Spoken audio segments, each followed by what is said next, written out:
vez más, abramos nuestras Biblias en el libro de Génesis, el capítulo 9, tal como aparece en el proyector. Y mientras estamos de pie, vamos a leer los versículos 1 al 17. Luego de terminar la lectura, vamos a tener una palabra de oración. Génesis capítulo 9, versículos 1 al 17. Después de la lectura voy a pedir a nuestro hermano Luis Añese, nos puedes dirigir en oración. Génesis 9, 1 al 17. Bendijo Dios a Noé y a sus hijos y les dijo: fructificad y multiplicaos y llenad la tierra. El temor y el miedo de vosotros estarán sobre todo animal de la tierra y sobre toda ave de los cielos, en todo lo que se mueva sobre la tierra y en todos los peces del mar. En vuestras manos son entregados. Todo lo que se mueve y vive os será para mantenimiento, así como las legumbres y plantas verdes os lo he dado todo. Pero carne con su vida, que es su sangre, no comeréis, porque ciertamente demandaré la sangre de vuestras vidas. De mano de todo animal la demandaré, y de mano del hombre. De mano del varón su hermano demandaré la vida del hombre. El que derramare sangre de hombre, por el hombre su sangre será derramada, porque a imagen de Dios es hecho el hombre. Mas vosotros fructificad y multiplicaos, procread abundantemente en la tierra y multiplicaos en ella. Y habló Dios a Noé y a sus hijos con él, diciendo: he aquí que yo establezco mi pacto con vosotros y con vuestros descendientes después de vosotros, y con todo ser viviente que está con vosotros, aves, animales y toda bestia de la tierra que está con vosotros, desde todos los que salieron del arca hasta todo animal de la tierra. Estableceré mi pacto con vosotros, y no exterminaré ya más toda carne con aguas de diluvio, ni habrá más diluvio para destruir la tierra. Y dijo Dios: esta es la señal del pacto que yo establezco entre mí y vosotros y todo ser viviente que está con vosotros por siglos perpetuos. Mi arco he puesto en las nubes, el cual será por señal del pacto entre mí y la tierra. Y sucederá que cuando haga venir nubes sobre la tierra, se dejará ver entonces mi arco en las nubes. Y me acordaré del pacto mío que hay entre mí y vosotros y todo ser viviente de toda carne. Y no habrá más diluvio de aguas para destruir toda carne. Estará el arco en las nubes y lo veré, y me acordaré del pacto perpetuo entre Dios y todo ser viviente con toda carne que hay sobre la tierra. Dijo pues Dios a Noé: esta es la señal del pacto que he establecido entre mí y toda carne que está sobre la tierra. Oremos. Padre Santo, te alabamos, te adoramos, te agradecemos infinitamente, Señor, por la gracia que nos has dado en Cristo. Y estamos más que agradecidos por tu salvación que nos has regalado en Cristo, Señor. Estamos agradecidos por habernos traído hoy hasta aquí también. Y queremos, Señor, que tú abras nuestros oídos espirituales hoy para escuchar tu voz, y que tu voz fluya en nuestros corazones, Señor, nos hable en nuestros corazones lo que tú nos quieres decir a cada uno hoy. Padre, bendice a tu siervo que dará la palabra. Espíritu Santo, toca nuestros corazones. Te lo rogamos, Señor, en el nombre de Cristo Jesús. Amén. Muchas gracias. Pueden tomar asiento. ¿Le interesa saber cuándo fue la primera vez que sucedió algo? Hay personas que tienen algo así como curiosidad intelectual y cierto placer en buscar y manejar ese tipo de información. ¿Cuándo fue la primera vez que apareció tal cosa o que sucedió tal cosa? Es interesante que el primer teléfono celular se caracterizaba con el nombre Dynatac 8000X. Fue desarrollado en el año 1983 por Motorola. No me pagan por la publicidad, ¿no? Por Motorola. Fue el primer teléfono móvil del mundo y fue puesto a la venta el 13 de marzo de 1983. Pesaba 800 gramos y medía 33 centímetros. Las cosas han evolucionado bastante, ¿no? Hoy todos, o casi todos, hablamos de Wi-Fi, ¿no? La red inalámbrica, por supuesto, la red inalámbrica debía ser puesta en marcha y descubierta antes de que pudiera haber teléfono celular móvil, ¿verdad? Fue en el año 1971 que en la Universidad de Hawái se creó y se puso en funcionamiento la primera red inalámbrica. Había 7 computadoras ubicadas en distintas islas que se podían comunicar con un ordenador central sin base física, sin alambre, ¿no? Sin cable. La red se llamó, como no podía ser de otra manera en Haití, Aloha. ¿Sabe cómo surgió la milanesa, la napolitana? No sé si es bueno hablar de eso a esta hora, ¿no? Pero bueno, fue un invento argentino. Fue idea de un hombre, se llamó Jorge Lagrota, en los años 40, que tenía un lugar de comida frente al Luna Park, en Capital Federal. Él tenía un restaurante, se llamaba Napoli. Y una noche llegó un hombre con apetito, ya estaban cerrando, el cocinero ya se había retirado, así que para no desairar al cliente, el dueño le pidió a un ayudante que hiciera una milanesa, pero este tenía más buena voluntad que técnica, así que la milanesa se quemó bastante. Para maquillarla, para que el cliente no la rechazara, le pusieron jamón, queso y salsa de tomate por encima y salió fantástica. Primero la llamaron milanesa a lo Napoli, porque así se llamaba el restaurante, y luego eso terminó en llamarla milanesa a la napolitana. Interesante, ¿verdad? Interesante conocer el origen de algunas cosas. Génesis es el libro de los orígenes, eso es lo que significa su nombre. Y en el libro de Génesis encontramos el origen de los cielos y de la tierra, tal como los conocemos, y también leemos y oímos por primera vez de ese fenómeno natural tan maravilloso y atractivo que es el arco iris, ¿verdad? El arco iris. ¡Qué espectáculo tan maravilloso el del arco iris!, ¿no? Científicamente hablando, el arco iris resulta de la descomposición de la luz al atravesar un volumen de agua, ya sea que esté en forma de lluvia, de vapor o de niebla, ¿verdad? La gota de agua actúa como una lente y la luz pasa por allí y se descompone en sus colores, ¿verdad? Y eso es científicamente. Bíblicamente es la señal del pacto que Dios hizo con Noé y con todos sus descendientes por siglos perpetuos, o sea que nos incluye también a nosotros. Como leímos antes, una vez, o como ya también mencionamos en los mensajes anteriores en esta serie sobre el diluvio, una vez que bajaron las aguas del diluvio y la tierra estuvo seca, Dios le ordenó a Noé que saliera del arca, él y su familia, así como también los animales que habían introducido con ellos. Leemos de eso en capítulo 8, versículo 15. Entonces habló Dios a Noé, del libro de Génesis por supuesto, diciendo: sal del arca tú y tu mujer y tus hijos, y las mujeres de tus hijos contigo. Todos los animales que están contigo, de toda carne, de aves, de bestias, y de todo reptil que se arrastra sobre la tierra, sacarás contigo, y vayan por la tierra y fructifiquen y multiplíquense sobre la tierra. Entonces salió Noé y sus hijos, su mujer, y las mujeres de sus hijos con él. Todos los animales y todo reptil y toda ave, todo lo que se mueve sobre la tierra según sus especies, salieron del arca. Y edificó Noé un altar a Jehová, y tomó de todo animal limpio y de toda ave limpia, y ofreció holocausto en el altar. Y percibió Jehová olor grato. Y dijo Jehová en su corazón: no volveré más a maldecir la tierra por causa del hombre, porque el intento del corazón del hombre es malo desde su juventud, ni volveré más a destruir todo ser viviente como he hecho. Mientras la tierra permanezca, no cesarán la sementera y la siega, el frío y el calor, el verano y el invierno, el día y la noche.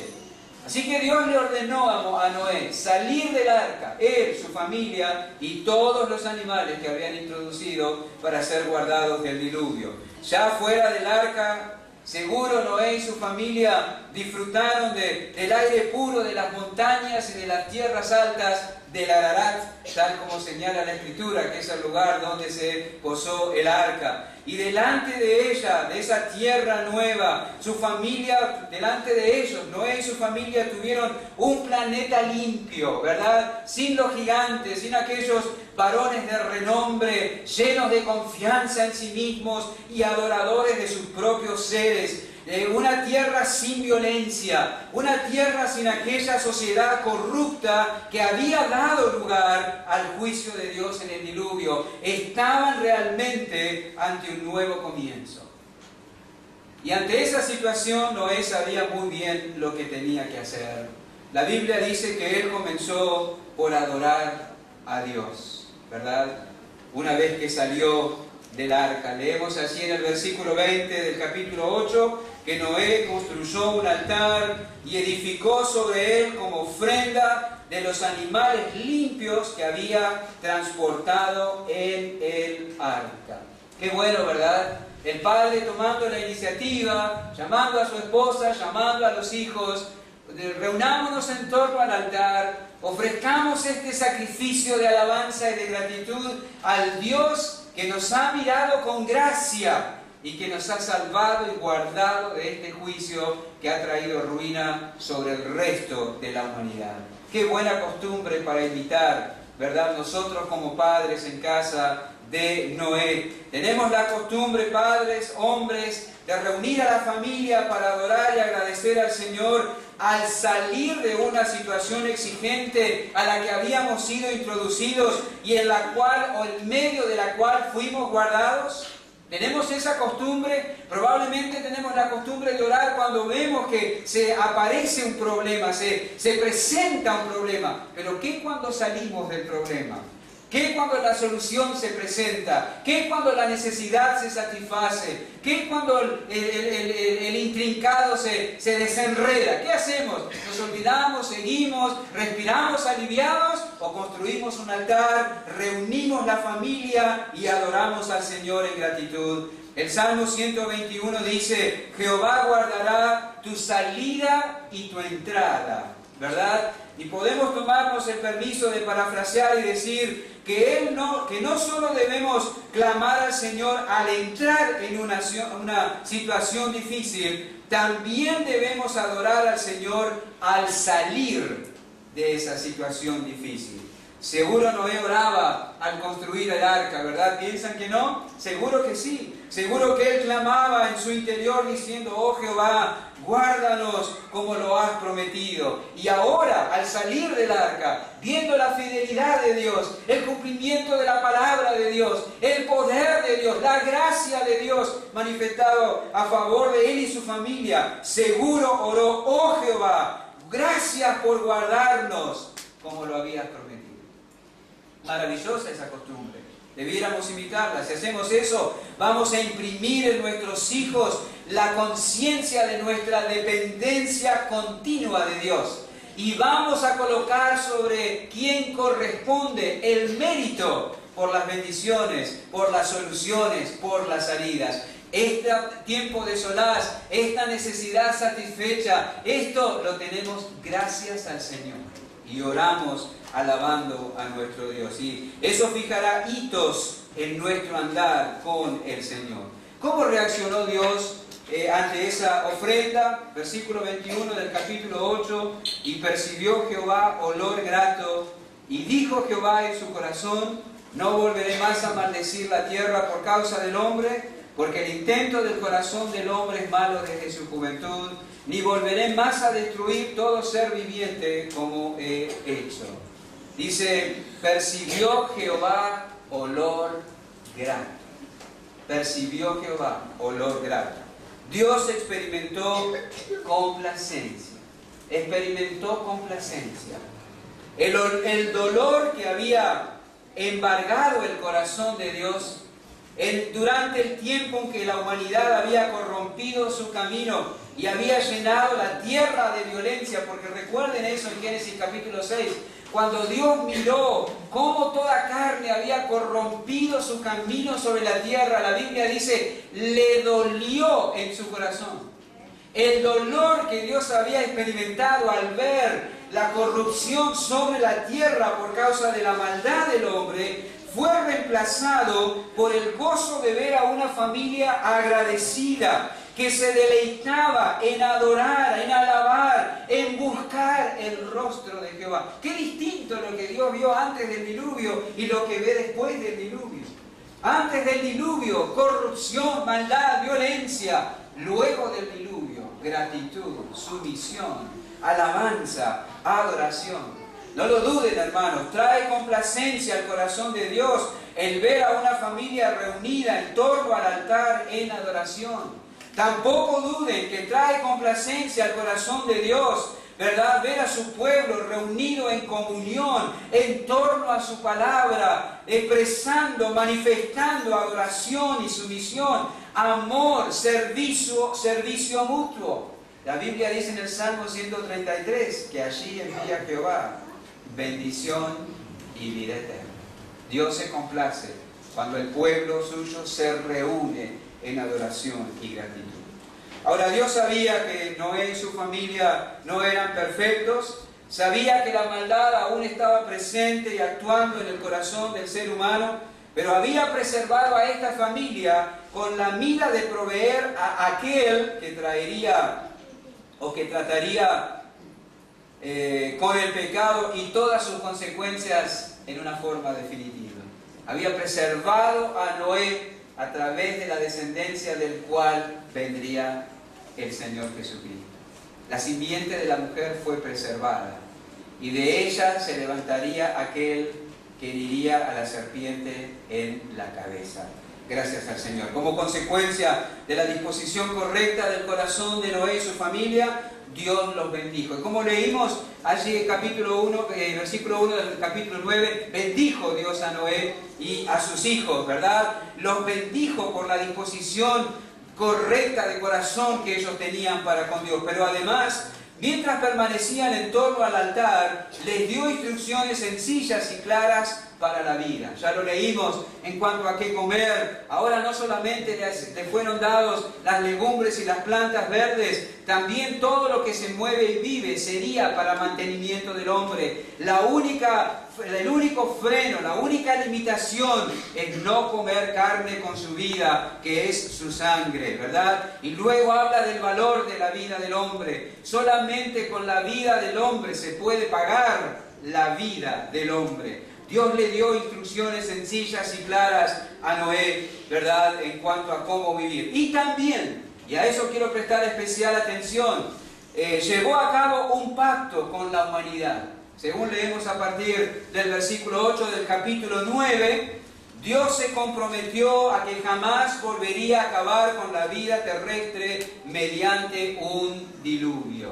Dios dio su palabra, Dios tomó un compromiso, Dios aseguró que actuaría de esa forma. Nunca más, no dice, exterminaré ya más toda carne con aguas de diluvio, ni habrá más diluvio para destruir la tierra. Y como garantía de eso, nos dio un espectacular fenómeno natural, el arco iris. Hasta el día de hoy, cada vez que admiremos el arco iris, recordemos la hermosa promesa de Dios. Él no va a exterminar ya más toda carne con aguas de diluvio y no habrá más diluvio para destruir la tierra. Así que esta fue la primera vez que se menciona el arco iris en relación a la experiencia humana. Se menciona como una señal del compromiso de Dios de no destruir la tierra con agua. Noé y su familia, por supuesto, no necesitaban el arco, ¿verdad?, para tener en mente la fidelidad de Dios a sus palabras. Ellos ya la habían comprobado. Noé y su familia ya habían comprobado la fidelidad de Dios. Dios les había asegurado que lo guardaría y lo había hecho. Así que ellos no necesitaban un arco para tener en mente que Dios era fiel. Pero las generaciones futuras sí. Nosotros sí necesitábamos eso. Es un símbolo de la gracia de Dios y un recordatorio de que Él será fiel a sus promesas. Así que el arco iris es una señal consoladora. Pero quiero prestar especial atención a dos ocasiones en la Escritura, otras dos ocasiones en la Escritura, donde Dios se muestra a sí mismo, a su pueblo, haciendo también uso del arco iris. Haciendo también uso del arco iris. Esas dos ocasiones fueron tales en que el pueblo de Dios estaba en aflicción. El pueblo de Dios estaba en una encrucijada, estaba en una situación exigente y seguro algunos de ellos estaban al punto de perder su confianza. Y al hacer uso del arco iris en esas situaciones, Dios deseaba que su pueblo sufriente supiera que Él era el Todopoderoso. En esas otras dos situaciones en que Dios hace uso del arco iris en relación a su pueblo, Dios quería que su pueblo supiera que Él guarda a los suyos hasta el fin y que tiene completo control de la historia. Una de esas ocasiones, en primer lugar, aparece en el libro de Ezequiel. Hablemos del arco iris en el libro de Ezequiel. El libro de Ezequiel, el capítulo 1, uno de los capítulos más, digamos, difíciles de la Escritura de entender. Se han levantado una y cientos de interpretaciones de las ruedas y de los ojos y de los seres y de esto y de aquello que aparece aquí. El arco iris en el libro de Ezequiel. Versículo 26 al 28. Ezequiel capítulo 1, versículos 26 al 28. Dice: y sobre la expansión que había sobre sus cabezas se veía la figura de un trono que parecía de piedra de zafiro, y sobre la figura del trono había una semejanza que parecía de hombre sentado sobre él. Y vi apariencia como de bronce refulgente, como apariencia de fuego dentro de ella en derredor, desde el aspecto de sus lomos para arriba, y desde sus lomos para abajo vi que parecía como fuego y que tenía resplandor alrededor. Como parece el arco iris que está en las nubes el día que llueve, así era el parecer del resplandor alrededor. Esta fue la visión de la semejanza de la gloria de Jehová. Y cuando yo la vi, me postré sobre mi rostro. No se cayó para atrás como dicen algunos que se caen cuando ven la gloria de Dios o son llenos de la presencia de Dios. Me postré sobre mi rostro y oí la voz de uno que hablaba. El arco iris en el libro de Ezequiel. Tenemos una referencia al arco iris aquí y tiene que ver con la segunda etapa de la cautividad babilónica. La Biblia nos enseña que Judá, el reino del sur, había pecado contra Jehová su Dios. Y Dios en su misericordia y en su gracia envió profetas desde temprano y sin cesar para llamar al pueblo de Judá al arrepentimiento. Y de esa manera se verían librados del juicio. ¿Verdad? Fue Isaías, fue Jeremías, fue Oseas, uno tras otro los profetas llamando al pueblo al arrepentimiento. Pero la Biblia dice que el pueblo no escuchó. Y Dios envió contra ellos a Nabucodonosor, rey de Babilonia, ¿verdad? El instrumento de su disciplina, el instrumento de su juicio sobre su pueblo rebelde. En el año 598 a.C., Ezequiel, el rey Joaquín, su familia y 10.000 habitantes de Jerusalén fueron llevados cautivos a Babilonia. Este profeta profetizó en Babilonia. 5 años más tarde de ser llevado como cautivo, Ezequiel fue llamado al ministerio profético y él fue profeta a los cautivos allí en Babilonia.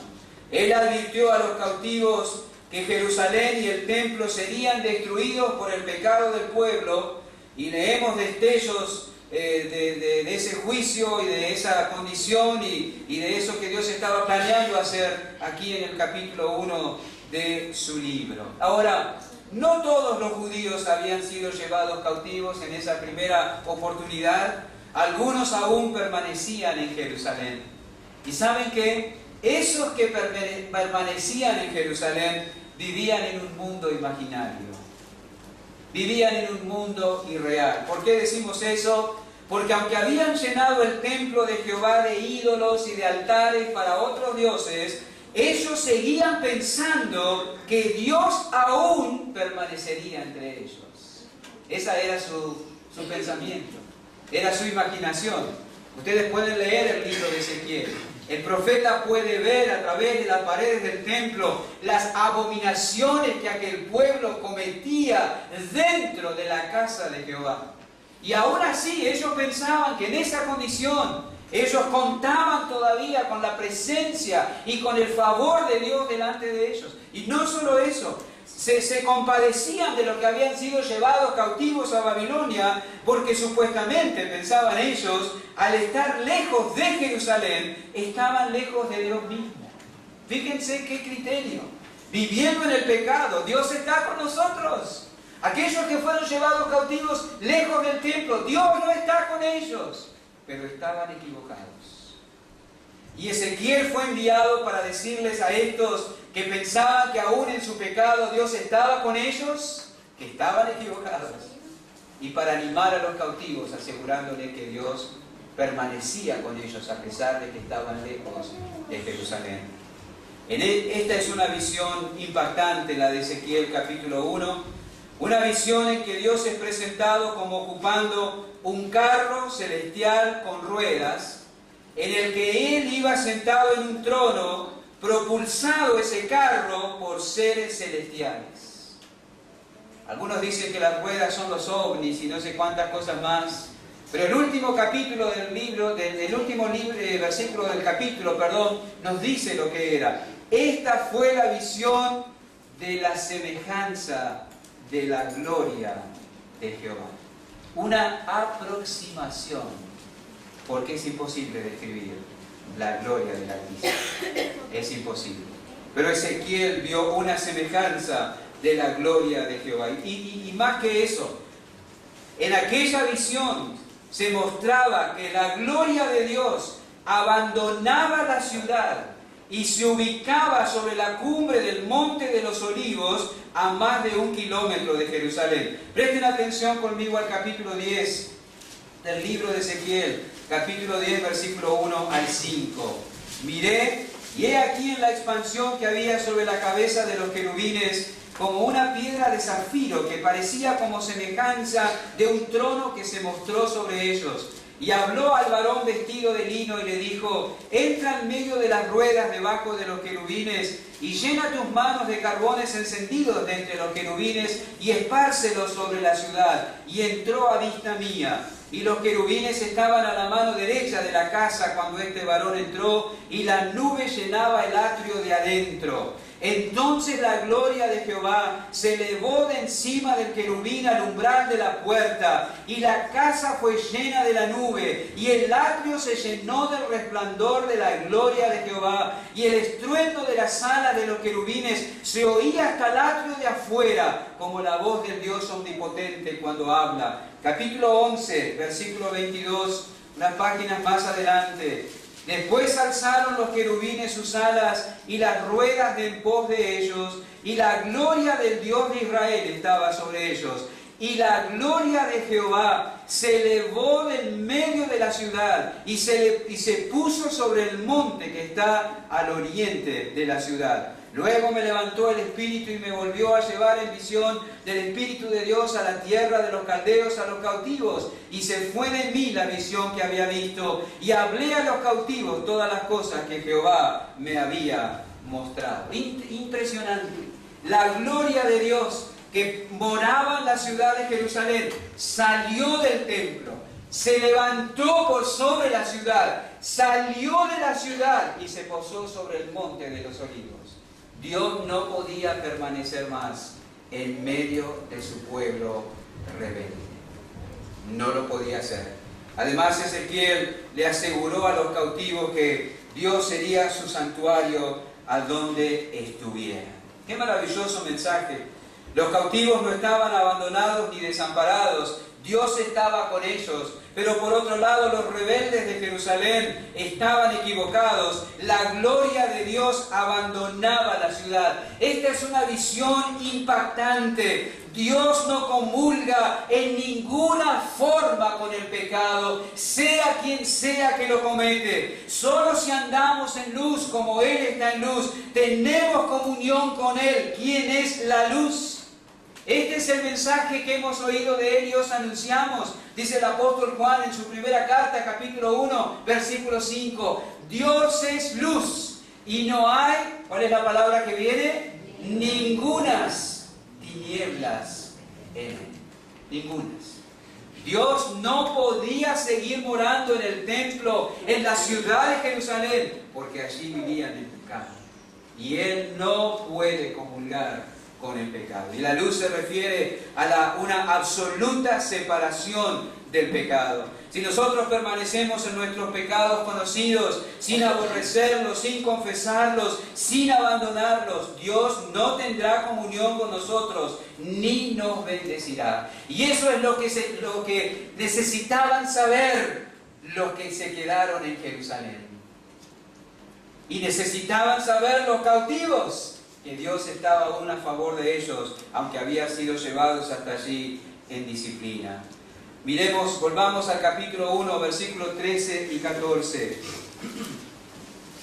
Cuanto a la semejanza de los seres vivientes, su aspecto era como de carbones encendidos, como visión de hachones encendidos que andaban entre los seres vivientes, y el fuego resplandecía, y del fuego salían relámpagos, y los seres vivientes corrían y volvían a semejanza de relámpagos. La visión es estremecedora. Relámpagos, una apariencia de una gran tormenta, formaba parte de esa visión. Seguro que la mente de muchos de los que escucharon al profeta Ezequiel fue inmediatamente al monte Sinaí. ¿Recuerdan? Una visión muy parecida. Oscuridad, truenos, terremotos, relámpagos, donde la evidencia de la presencia del Dios Santo era aterradora, y el pueblo precisamente experimentó terror. Le dijeron a Moisés: acércate tú, nosotros no nos vamos a acercar, no queremos perecer. Moisés dijo: estoy atemorizado y temblando. Aquello seguro despertaba un sentido de desesperanza. Esta visión, relámpagos, seres vivientes yendo y viniendo, manifestando la santidad del Dios de los cielos. Pero en medio de toda esa visión, de relámpagos que anunciaban la presencia del Dios Santo, en medio de aquel anuncio de que la gloria de Jehová abandonaba la ciudad, había algo más. Versículo 28. Como parece el arco iris que está en las nubes el día que llueve, así era el parecer del resplandor alrededor. El fuego refulgente que habla del juicio, el bronce refulgente, el resplandor, el fuego, tomó la forma de un arco iris. Y en medio del juicio triunfa la misericordia, la gracia. Aquello representaba la misericordia y la gracia de Dios en medio del juicio. Y así Dios le dio esperanza a los cautivos que dudaban de la buena voluntad para con ellos. Capítulo 11, versículo 17. Di por tanto, así ha dicho Jehová el Señor: yo os recogeré de los pueblos y os congregaré de las tierras en las cuales estáis esparcidos, y os daré la tierra de Israel, y volverán allá, y quitarán de ella todas sus idolatrías y todas sus abominaciones, y les daré un corazón y un espíritu nuevo pondré dentro de ellos, y quitaré el corazón de piedra del medio de su carne, les daré un corazón de carne, para que anden en mis ordenanzas, y guarden mis decretos y los cumplan, y me sean por pueblo, y yo sea a ellos por Dios. Hay una base para la esperanza. En medio de la disciplina y del juicio, Él los restauraría. Qué maravilloso, ¿no? En medio de aquella visión que habla de la santidad suprema de Dios, de que Él no comulga con el pecado, de que tiene que disciplinar a su pueblo por su rebelión, aparece el fuego tomando la forma del arco iris, dando esperanza, anunciando misericordia y gracia para el futuro. Maravilloso. No desmayemos bajo la disciplina del Señor.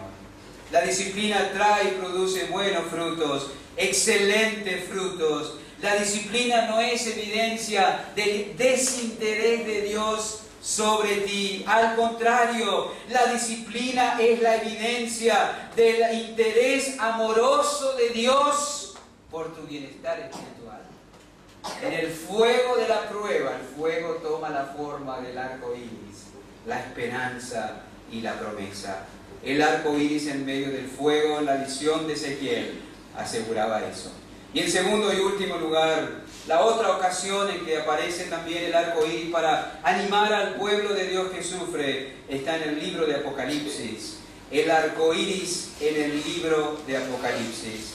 La segunda ocasión a la que nos vamos a referir tiene lugar siglos después del ministerio de Ezequiel. Esta ocasión se dio cuando los cristianos sufrían bajo la terrible persecución llevada adelante por el Imperio Romano, particularmente por el emperador Diocleciano, ¿verdad? Debajo del cual sufrió Juan su exilio y su persecución por causa del testimonio de Jesucristo. En ese tiempo Roma se había convertido en Babilonia la Grande, la madre de las rameras y de las abominaciones de la tierra. La ciudad capital del imperio fue comparada a una prostituta que estaba borracha de la sangre de los santos y de la sangre de los mártires de Jesús. Era un momento muy difícil para el pueblo de Dios. Daba la apariencia de que Satanás y sus instrumentos tendrían éxito en lo que se habían propuesto, la destrucción de la iglesia. Los cristianos en aquel entonces realmente aparecían indefensos ante el poder económico, político, militar, religioso de Roma. Y en medio de aquellos tiempos turbulentos, Juan recibió la orden de escribir lo que le fue revelado a 7 iglesias que estaban establecidas literalmente en el Asia Menor. Los perseguidos y acosados cristianos necesitaban tener esperanza. Necesitaban recibir seguridad para permanecer cuando parecía que todo se le venía encima.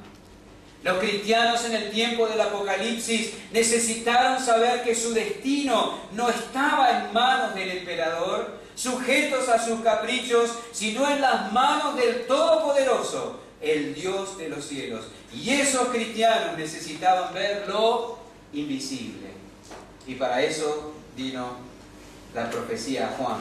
Por eso Apocalipsis se llama revelación, correr el velo para ver lo invisible. Juan fue llamado para revelar lo invisible. En el capítulo 4 se le permite subir al cielo y ver el trono del universo y al que está sentado en él. Capítulo 4 de Apocalipsis, el versículo 1. Después de esto miré y aquí una puerta abierta en el cielo, y la primera voz que oí como de trompeta hablando conmigo dijo: sube acá y yo te mostraré las cosas que sucederán después de estas. Y al instante yo estaba en el Espíritu, y aquí un trono establecido en el cielo, y en el trono uno sentado. Y el aspecto del que estaba sentado era semejante a piedra de jaspe y de cornalina, y había alrededor del trono un arco iris, semejante en aspecto a la esmeralda.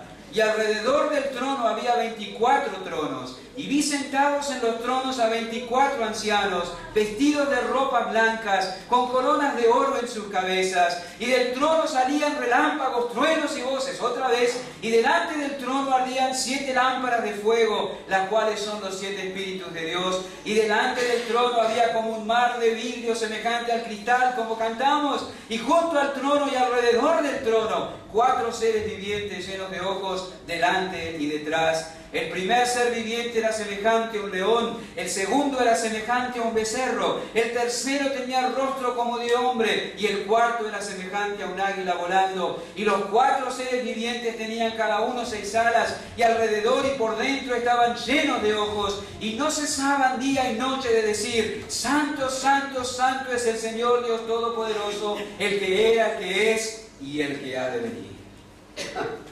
Diocleciano estaba en el trono de Roma, pero Dios, el Todopoderoso, estaba en el trono del universo. Y alrededor del trono, un arco iris. La evidencia de la misericordia, la gracia y la fidelidad de Dios. El que estaba en el trono de Roma los perseguía, pero el que estaba en el trono del universo los guardaba. Los guardaba. Qué fácil es desalentarnos al considerar solo lo que apreciamos con los ojos físicos, ¿verdad? Todo parece sin sentido, todo parece sin control, todo parece sin solución, pero hermanos, aprendamos a mirar arriba. Aprendamos a mirar al trono del universo. Aprendamos a ver cómo es el ambiente del cielo. Allí nadie corre, nadie grita, nadie se desespera, nadie desmaya, nadie llora, nadie no sabe qué hacer. Alrededor del trono del universo hay descanso, hay tranquilidad, hay autoridad y alabanza. Todo está bien. Y al igual que en Ezequiel, la apariencia no coincidía con la realidad. Mientras en la tierra Roma hacía de las suyas y parecía alcanzar sus propósitos, en el cielo el Todopoderoso reinaba. Alrededor del trono, el arco iris, que habla de la fidelidad y del cuidado de Dios para con los suyos. Todo está en control. El punto culminante en esa visión lo constituye un arco iris alrededor del trono. El arco iris habla de la fidelidad de Dios, del apego de Dios a su palabra. Él los guardaría en la tribulación. Preciosas las palabras de Apocalipsis 2:10. No temas en nada lo que vas a padecer. He aquí el diablo echará a alguno de vosotros en la cárcel para que seáis probados y tendréis tribulación por 10 días. ¿Quién puso los 10 días? El Todopoderoso, el que está sentado en el trono del universo. ¿Piensa que el diablo se contentaría con traer tribulación solo por 10 días? Claro que no. Pero el que está en el trono del universo controla cada cosa. Él controla el término, la duración. No desmaye, dice aquí el Apocalipsis, aquellos cristianos en aquel entonces: Dios es fiel. Lo que Dios asegura de sí mismo y para su pueblo es absolutamente confiable. Allí está el arco iris alrededor del trono. ¡Qué maravilloso espectáculo! Y qué preciosas verdades aprendemos del arco iris en la Biblia! Cuando Noé y su familia enfrentaron la vida después del diluvio, la señal del arco iris le dio la esperanza de un nuevo comienzo y de la continuidad de la vida y de la bendición de Dios sobre la tierra. Mientras dure la tierra, va a estar el frío, el calor, el invierno y el verano. No teman, la vida de la tierra no será más interrumpida por un diluvio. Tuvieron esperanza. En los días de Ezequiel, cuando el pueblo estaba bajo la disciplina de Dios, el arco iris que tomó forma, ese fuego refulgente de la visión de la gloria de Dios, le dio la seguridad de un nuevo comienzo luego de la cautividad. Y en los días de persecución bajo Roma, en Apocalipsis, el arco iris le dio a los creyentes la seguridad del control de Dios sobre la historia y de un nuevo comienzo en la Jerusalén celestial. ¡Qué precioso! Maravillosa la fidelidad de Dios. Dos cosas para recordar a la luz de lo que hemos visto. Primero, esforcémonos por no dudar de la palabra de Dios. Hermanos, esforcémonos por no dudar de la palabra de Dios. Noé fue guardado al entrar en el arca y fue guardado hasta salir del arca. La obra fue completa. Dios cumplió lo prometido. Los cautivos serían guardados hasta que se cumpliera la obra de disciplina. La persecución duraría hasta que Dios dijera basta. Dios completaría y ellos tendrían un día su lugar en la Jerusalén celestial. Note lo que dice Filipenses 1:6. Estando persuadido de esto, que el que comenzó en vosotros la buena obra, la perfeccionará hasta el día de Jesucristo. Dios completará su obra. Esforcémonos en no dudar de su palabra. La completará en ti, la completará en tu cónyuge, la completará en tus hijos, la completará en tus padres si son de Cristo. Él completará lo que ha comenzado. En oportunidades nos miramos a nosotros mismos o a otros y pensamos cuánto falta. Es cierto, pero Dios todavía está trabajando y Él cumplirá lo que ha prometido. Y en segundo lugar, esforcémonos por no dudar del cuidado de Dios, ni cuando estamos bajo disciplina, ni cuando estemos bajo persecución. Esforcémonos por no dudar del cuidado de Dios, ni cuando estamos bajo disciplina, ni cuando estemos bajo persecución. Recuerde el arco iris en la visión de Ezequiel y en Apocalipsis. Las cosas no son como parecen. Parece que Dios nos abandona, pero si eres suyo en Cristo, jamás lo hará. Parece que el mal triunfa, pero hay un trono en el cielo y todo responde al gobierno y a la autoridad del que está sentado en él. Hermanos, peleemos la buena batalla de la fe. Mantengamos la confianza. Cuando veamos el arco iris, recordemos la fidelidad de Dios a sus palabras. Gracias, Padre. Corrige nuestros pensamientos equivocados y trae nuevo ánimo y esperanza en nuestros corazones. En el nombre de Jesús. Amén.